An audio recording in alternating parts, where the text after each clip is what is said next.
बिस्मिल्लाहिर्रहमानिर्रहीम। अस्सलाम वालेकुम। हकीम जौहराबाद से एक और नई वीडियो के साथ आपकी खिदमत में हाजिर है। आज मैं आपको मर्दाना कमज़ोरी का बहुत ही आसान और मुजर्रब छोटा सा टोटका बताता हूँ, जिसे आप बआसानी घर पर बना सकते हैं और इसे इस्तेमाल कर सकते हैं। इससे आपकी मर्दाना कमज़ोरी जो है वो ख़त्म होगी, बल्कि आपको कभी भी मर्दाना कमज़ोरी इससे नहीं होगी।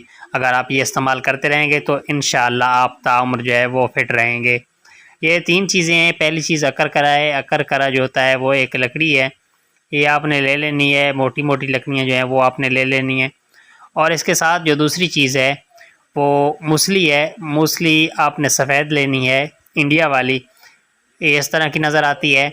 आपने इसको लेके दोनों चीज़ों को आपने बारीक ग्राइंड कर लेना है, पीस लेना है। पीसने के बाद आप इनको मिक्स कर दें।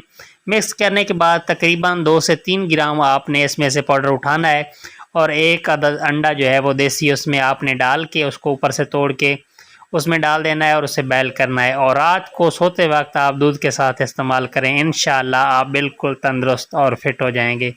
मज़ीद ऐसी वीडियोज़ के लिए चैनल को सब्सक्राइब करें।